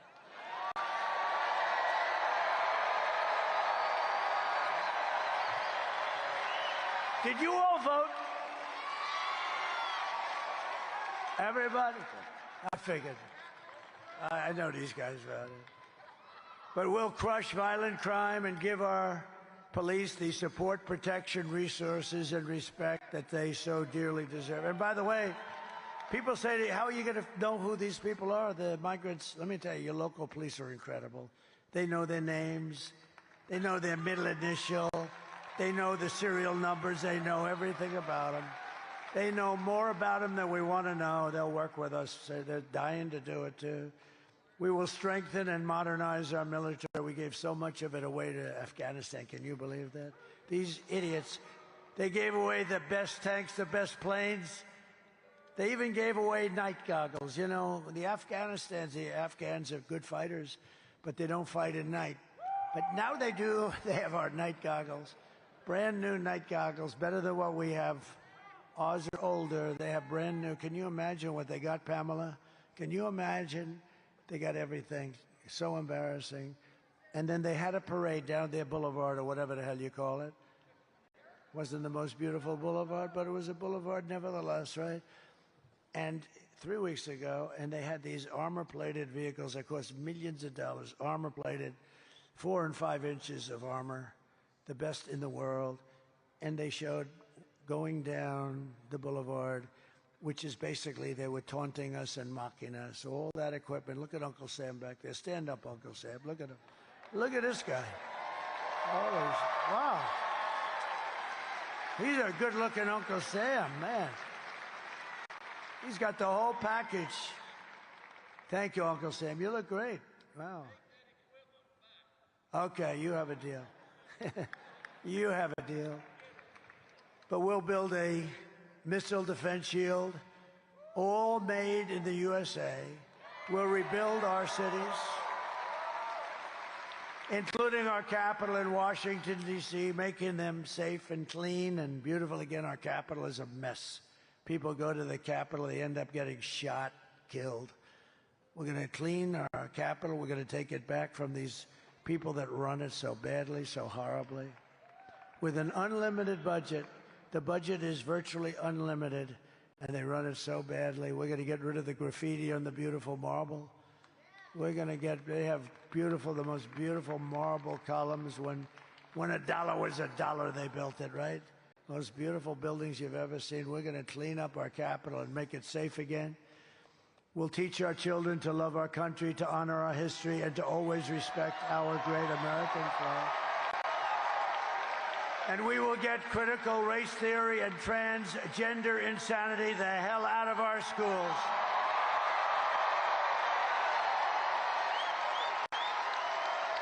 And we will keep men, of course, out of women's sports. And we will defend religious liberty. I will restore free speech, and I will defend the right to keep and bear arms, our Second Amendment.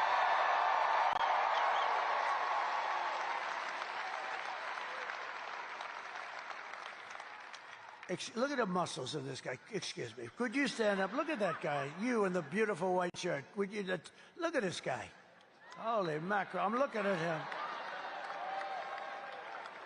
I always wanted to look like that. I just didn't want to do the work. You look good. Don't let anyone stop you. You look good. Good to have you, too.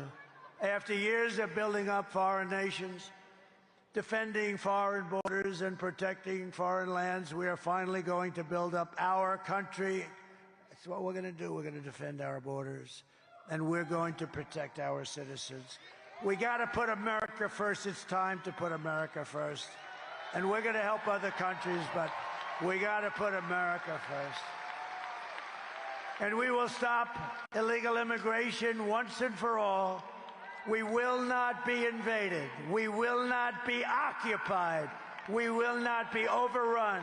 We will not be conquered. They're conquering our country. We will be a free and proud nation. Once again, everyone will prosper. Every family will thrive. And every day will be filled with opportunity and hope, and the American dream will be back. But for that to happen, we must defeat Lion Kamala Harris. And we must stop her radical left agenda with a landslide that is too big to rig. We're going to get too big to rig. In other words, get out and vote. For the past 9 years, we have been fighting against the most sinister and corrupt forces on earth. Yep, they're there and they're here. With your vote in this election, you can show them once and for all that this nation does not belong to them. This nation belongs to you. It belongs to you. It belongs to you.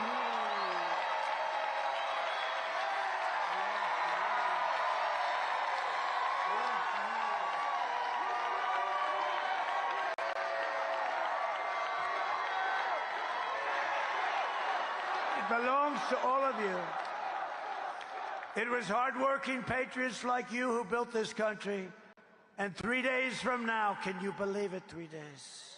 We've been waiting for 4 years for this.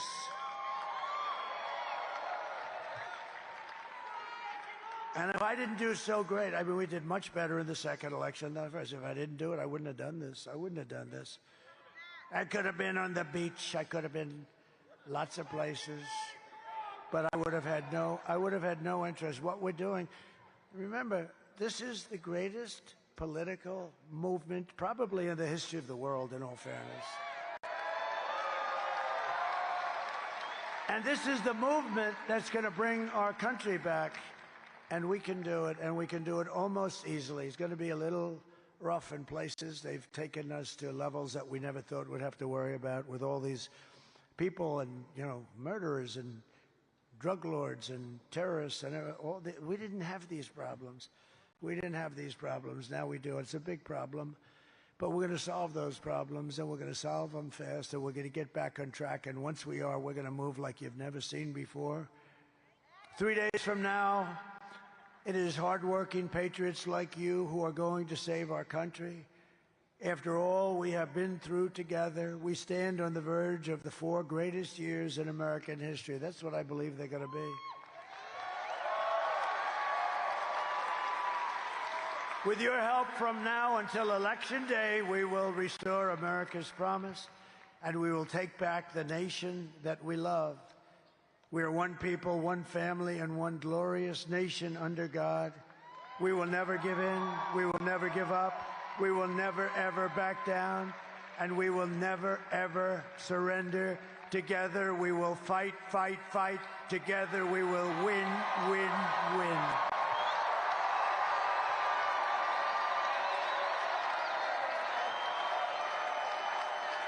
November 5th will be the most important day in the history of our country, and together we will make America powerful again.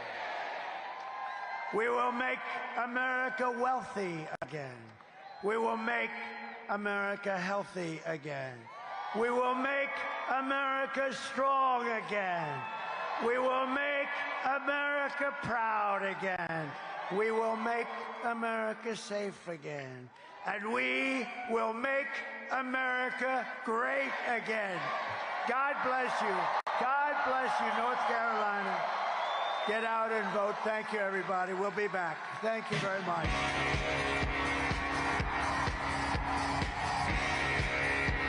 Thank you, everybody.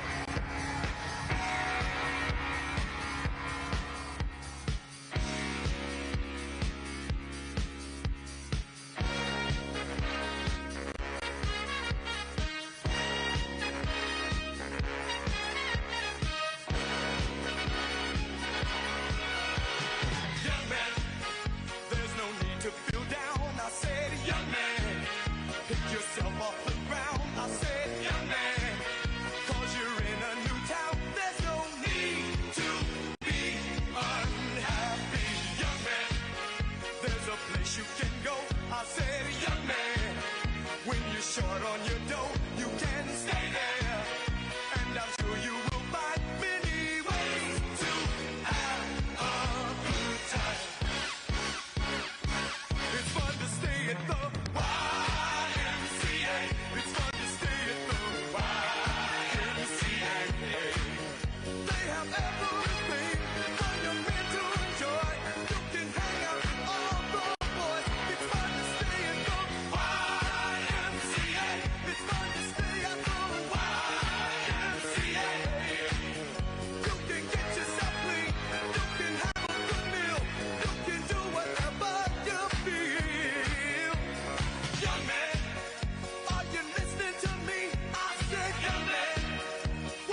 to me and said, young man, take a walk up the street. It's a place there called the YMCA. They can start you back on your way. It's fun to stay at the YMCA. It's fun to stay